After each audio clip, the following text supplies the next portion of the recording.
Good morning, y'all. Good morning. How y'all feeling? How y'all doing? So, my live a few days ago, I realized that the audio wasn't working properly, and it had me sounding crazy. Had me sounding really crazy. So today we're gonna read Exodus 22, 23, and 24 again, because I don't want, you know, I don't want to allow that sound mishap to stop me. But I'm gonna check real quick to see, how it sounds, just to make sure. Testing, testing, testing. How it sounds. Testing, testing. Okay. Alright. It's good. Alright. So let's go. Exodus 22. How should you punish a man who steals a bull or a sheep? If the man kills the animal or sells it, then he cannot give it back. So he must pay 5 bulls for the one he stole, or must pay 4 sheep for the one he stole. He must pay for stealing. If he owns nothing, then he will be sold as a slave. But if the man still has the animal and you find it, that man must give the owner 2 animals for every animal he stole. It doesn't matter if the animal was a bull, a donkey, or a sheep. If a thief is killed while trying to break into a house at night, then no one will be guilty for killing him. But if this happens during the day, the one who killed him will be guilty of murder. A man might let his animal loose to graze in his field or vineyard. If the animal wanders into another person's field or vineyard, then the owner must pay. The payment must come from the best of his crop. A man might start a fire or to burn thorn bushes on his field, but if the fire grows and burns his neighbor's crops, or the grain growing on the field's neighbor or on the neighbor's field, the man who started the fire must pay for what he burned. Someone might give some money or tools to a neighbor for safekeeping. What should you do if someone steals those things from the neighbor's house? If you find the one who stole them, then the thief must pay twice as much as the things that are worth. If you don't find the thief, then the owner must go before the judges, who will decide if that person is guilty. What should you do if 2 men disagree about a bull or a donkey or a sheep or clothing or something that is lost? One man says, "This is mine." The other says, "No, it is mine." Both men should go before the judges, who will decide who is guilty. The one who was wrong must pay the other man twice as much as the thing is worth. Appreciate it, Devin. A man might ask his neighbor to take care of an animal for a short time. It might be a donkey, a bull, or a sheep. But what should you do if the animal is hurt or dies or someone takes the animal while no one is looking? The neighbor must explain that he did not steal the animal. If this is true, the neighbor will promise to the Lord that he did not steal it. The owner of the animal must accept this promise. The neighbor does not have to pay the owner for the animal, but if the neighbor stole the animal, then he must pay the owner for the animal. If wild animals killed the animal, then the neighbor should bring the body as proof. The neighbor will not have to pay the owner for the animal that was killed. If a man borrows an animal for his neighbor and the animal is hurt or dies, then the neighbor must pay the owner for the animal. The neighbor is responsible because the owner was not there himself. But if the owner was there, then the neighbor does not have to pay. Or if the neighbor was paying money to use the animal for work, he will not have to pay if the animal dies or is hurt. The money he paid to use the animal will be enough for payment. If a man has sexual relations with a virgin who he is not engaged to, then he must pay her father the full amount necessary to marry her. If the father refuses to allow his daughter to marry him, then the man must still pay the full amount for her. You must not allow any woman to do evil magic. If she does magic, you must not let her live. You must not allow anyone to have sexual relations with an animal. If this happens, that person must be killed. Whoever makes a sacrifice to a false god should be destroyed. The Lord is the only one you should make sacrifices to. Remember, in the past you were foreigners in the land of Egypt, so you should not cheat or hurt anyone who is a foreigner in your land. You must never do anything bad to women whose husbands are dead, or to orphans. If you do anything wrong to these widows or orphans, I will know it. I will hear about their suffering, and I will be very angry. I will kill you with the sword. Then your wives will become widows, and your children will become orphans. If you loan money to any of my people, that is the poor among you, don't be like a moneylender and charge them interest. You must take their cloak to make sure they paid the money back, but you must give that cloak back to them before sunset. That cloak might be their only protection against the cold when they lie down to sleep. If they call to me for help, I will listen because I am kind. You must not curse God or the leaders of your people. At harvest time, you should give them the first grain. Give me the first grain and the first juice from your fruit. Don't wait until late in the year. Give me your firstborn sons. Also give me your firstborn cattle and sheep. Let the firstborn stay with his mother for 7 days. Then on the eighth day, give them to me. You are my special people. Don't eat the meat from something that was killed by wild animals. Let the dogs eat that dead animal. Exodus 23. Don't tell lies against other people. If you are a witness in court, don't agree to help a bad person tell lies.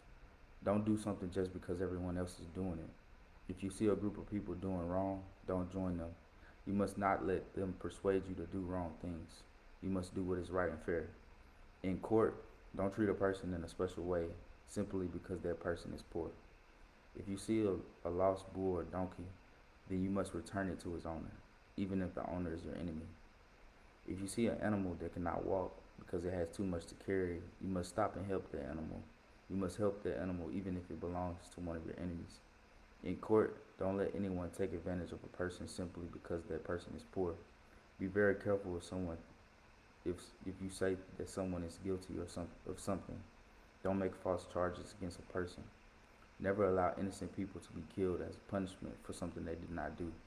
Whoever kills an innocent person is evil, and I will not treat a guilty person as innocent. If someone tries to pay you to agree with them when they are wrong, don't accept that payment. A payment like that can blind judges so that they cannot see the truth. It can make good people tell lies. You must never do wrong things to a foreigner.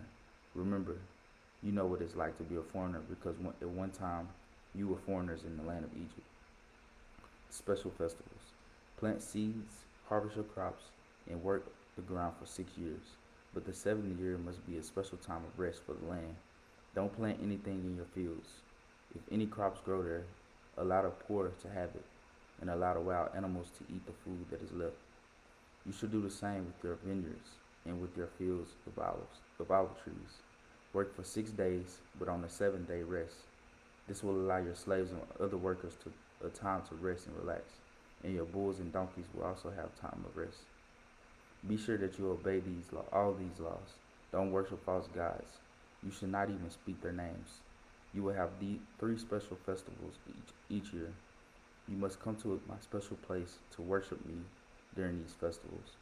The first festival is the festival of unleavened bread. This is as I command you. During this time you will eat bread that is made without yeast. This will continue for 7 days. You will do this during the month of Abib, because this is the time when you came out of Egypt. Everyone must bring a sacrifice to me at that time. The second festival will be the festival of harvest. This festival will be during the early summer when you begin harvesting the first crops that you planted in your fields. The third festival will be the festival of shelters.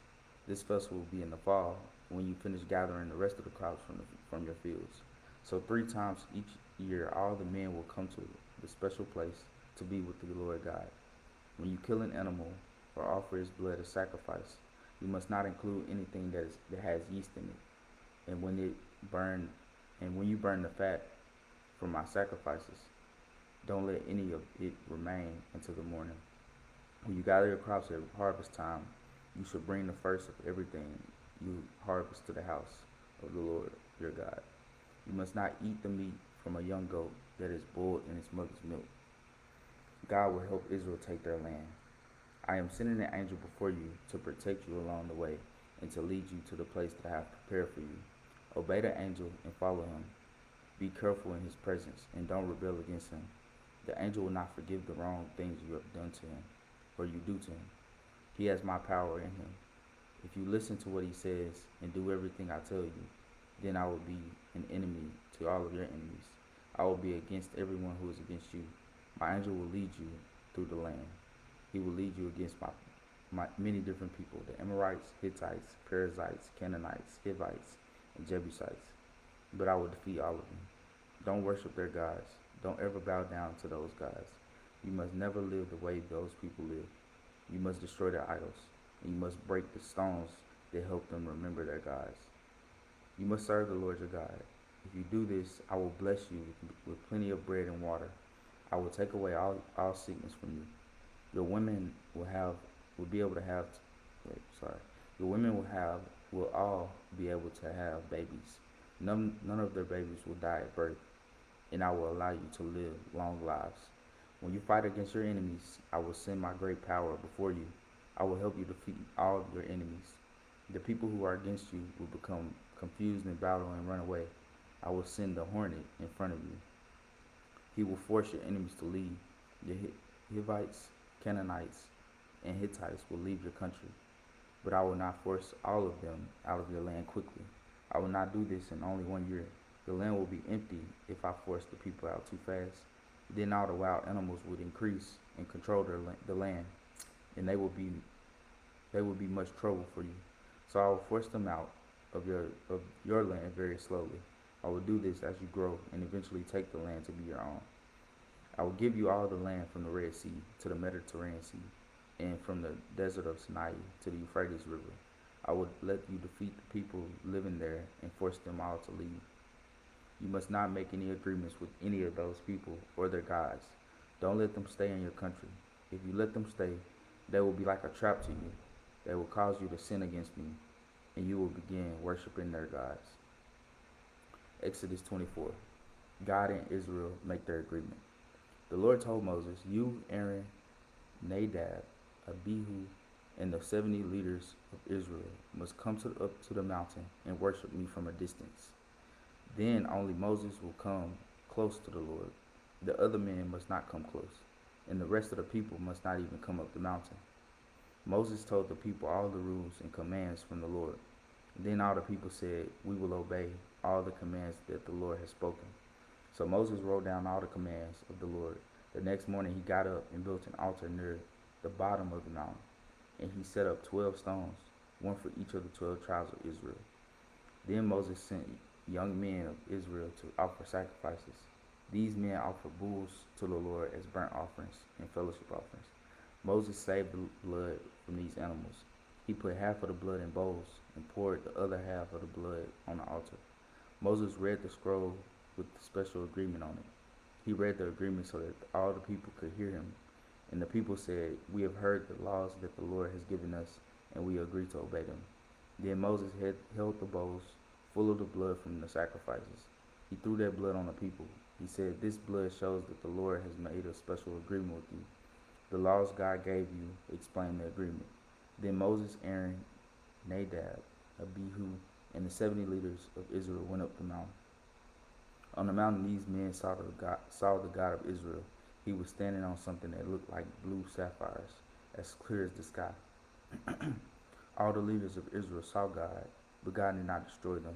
They all ate and drank together. Moses goes to get God's law. The Lord said to Moses, come to me on the mountain.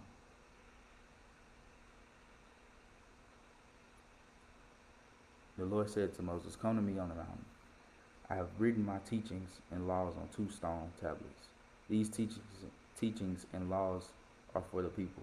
I will give these stone tablets to you. So Moses and his helper Joshua went up the mountain of God. Moses said to the elders, wait here for us until we come back to you. While I'm gone, Aaron and Hur will rule over you. Go to them if anyone has a problem. Moses meets with God. Then Moses went up the mountain, and the cloud covered the mountain. The glory of the Lord came down on Mount Sinai. The cloud covered the mountain for 6 days. On the 7th day the Lord spoke to Moses from the cloud. The Israelites could see the glory of the Lord. It was like a fire burning on the top of the mountain. Then Moses went up higher to the mountain into the cloud. He was on the mountain for 40 days and 40 nights. All right, and that's Exodus 22, 23, and 24.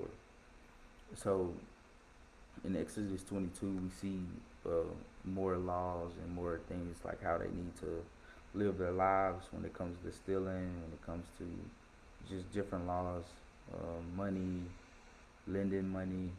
Like we see all of these things that it talks about when it comes to the harvest, and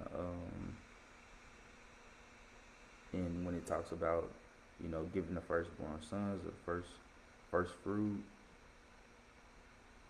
sex as well. And then in Exodus 23, it talks more about people telling lies, the judge system, and it's interesting. What I talked about in the other video was that how it's little sprinkles. You can see little sprinkles where our justice system kind of comes from in some ways in the Bible or in the Old Testament. And then it talks about special festivals, and God shares with them how He'll help them um, take the land, and they shouldn't have to be afraid of the Hivites, like all the people that's living in the land, because He's sending His angel, the angel ahead of them, to help them capture the land.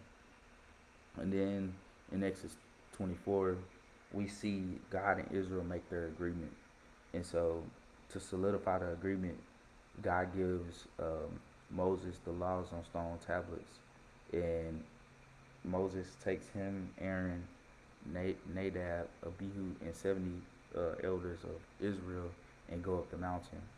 And so when they go up the mountain, they actually see God, and He didn't kill them. So in the past, if if anybody seen God or was in His presence, basically they couldn't be in His presence, like they would die. Um, and so Moses gets the law. Moses meet God, and he's on the mountain for 40 days and 40 nights. So it's interesting how with Noah's story, it rained for 40 days and 40 nights. So 40 days and 40 nights is very like specific and significant um, in the Bible, as we'll see. But yeah, so that's it. Hopefully, I got through this whole thing and y'all could hear me the whole time. Um, but I'll see y'all in the next video. Peace.